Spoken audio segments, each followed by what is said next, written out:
Chag Sameach. Chag Sameach.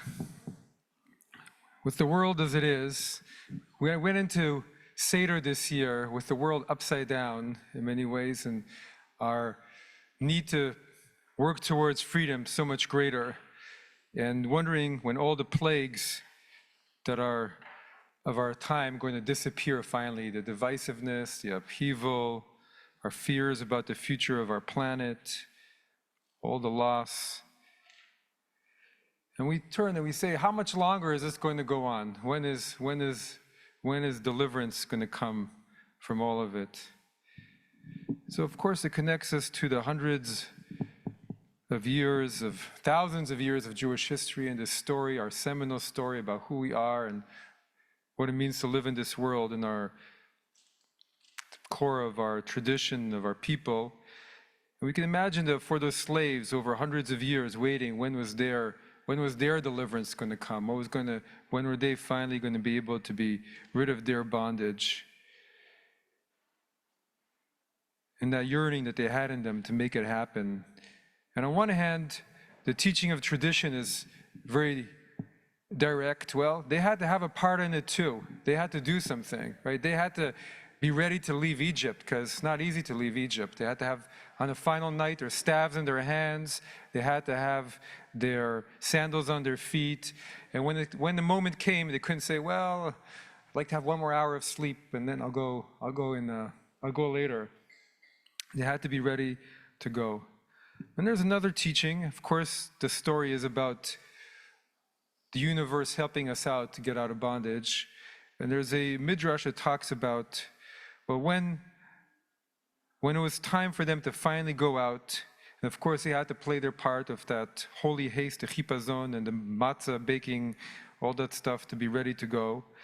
But it also says that when the allotted time for them to be in Egypt was over, that's when the redemption came. There wasn't a second longer that they had to spend in Egypt. It was done.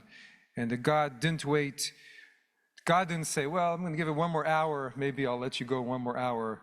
God, the very second they were able to leave. And so the way the Midrash says it, in the twinkling of an eye, when that happened, suddenly they were able to leave, and they left with all the wealth of Egypt. And the Egyptians could do nothing face of all of that power. And their suffering was finally seen and heard.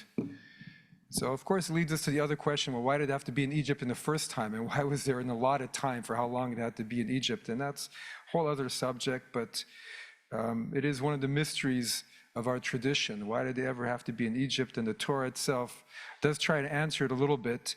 And it says, well, Egypt was a forge where the people were created. And right, first of all, physically in Egypt, there was an abundance of food for the first period they were there. They went from being 70 people to a great nation, but also spiritually through all that terrible times they had there, they became a people of compassion. They became a people who were able to see the suffering of others, who can at least aspire to be a light unto the nations, a holy kingdom, a nation of priests, and to develop that unity, to go through that together and say, we're through all of this together. And from that place, they were able to say yes to God's offer of the Torah, which according to Midrash, everybody else said, well, we're not ready for this right now. And it taught them not to mistreat the stranger. It taught them, we know what this feels like. And even 3,000 years later, it was such a powerful story. We still hold on to that. We can only guess at the purpose. We will never know. It does give us a powerful founding experience. But what it also, the Midrash gives us, is that somehow we have to find hope and faith that whatever we're all going through, we won't have to go through it 1 second longer than we need to. And that once we've grown and learned what has to be, there's a certain timer in the universe that's going to go ding, ding, ding, ding, and then through a twinkling of an eye, we'll go into a new period. And those powers of redemption, of new life, of renewal, of protection will run through all of us with unimaginable force. And then we'll be feeling more peace, more understanding, and more joy, and something that all of us more or less have felt in our lives at different times. So sometimes it's very hard to see it, but that's the joy of a new beginning and of leaving Egypt. Chag Sameach.